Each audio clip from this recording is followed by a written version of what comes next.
పెనుగొండలో ఏర్పాటు చేసిన రా కదిలిరా సభలో టీడీపీ అధినేత చంద్రబాబు సీఎం జగన్ పై ధ్వజమెత్తారు. రాష్ట్రాన్ని కాపాడుకోవాలని ప్రజలంతా అంటున్నారని వెల్లడించారు. అహంకారంతో రాష్ట్రాన్ని విధ్వంసం చేసిన వ్యక్తిని ఇంటికి పంపాలని పిలుపునిచ్చారు. రాష్ట్రంలో 100 సంక్షేమ కార్యక్రమాలు తీసుకువచ్చిన పార్టీ టీడీపీ అని స్పష్టం చేశారు టీడీపీ అధినేత చంద్రబాబు. 40 సంవత్సరాలుగా సభలు పెట్టాను, పర్యటనలు చేశాను, మీటింగులు నాకేం కొత్త కాదు.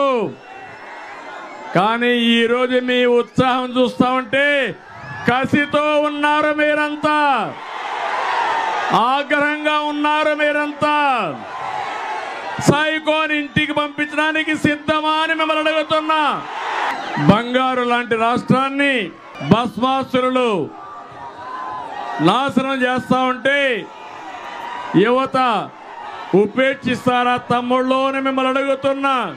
అహంకారంతో విధ్వంసంతో రాష్ట్రాన్ని సర్వనాశనం చేసిన సైకోని ఇంటికి పంపించే సమయం ఆసన్నమైంది. సంక్షోభంలో ఉన్న రైతును ఆదుకోవడం కోసం, మీ బిడ్డల ఉద్యోగాల కోసం, మహిళల రక్షణ కోసం, యువత భవిష్యత్తు కోసం, బడుగు బలహీన వర్గాల ఆత్మ గౌరవం కోసం, బాధుడు లేని సంక్షేమం కోసం, కోతలు లేని పథకాల కోసం రా కదిలిరా అని పిలిపించాను.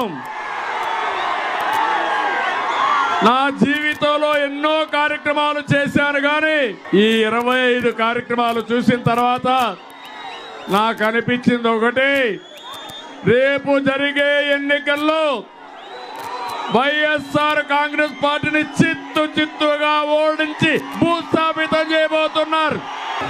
అందుకే చివరి సమావేశం, పెనుగొండ సమావేశం బ్రహ్మాండంగా సక్సెస్ అయింది. అనంతపురం జిల్లా నాకు అత్యంత ప్రీతి ప్రాంతమైన జిల్లా ఈ జిల్లా. అందుకోసం మీరు చూస్తే అడుగడుగున మన పాలన ఈ జిల్లాలో కనపడుస్తుంది. టీడీపీకి కార్యకర్తలే బలమని హిందూపురం ఎమ్మెల్యే బాలకృష్ణ స్పష్టం చేశారు. తెలుగు వారికి ఉనికిని ప్రపంచానికి చాటి చెప్పింది ఎన్టీఆర్ అని, ఆ తర్వాత ఎన్టీఆర్ స్ఫూర్తితోనే చంద్రబాబు మరింత ముందుకు తీసుకువెళ్లారని కొనియాడారు. రాష్ట్రంలో ప్రస్తుతం రాక్షస పరిపాలన నడుస్తోందని విమర్శించారు. 5 ఏళ్లు పూర్తవుతున్నా పోలవరం ప్రాజెక్టు పూర్తి చేయలేదని వ్యాఖ్యానించారు. అప్పులు చేయకుండా ఉద్యోగులకు జీతాలు ఇచ్చే పరిస్థితి లేదని తెలిపారు.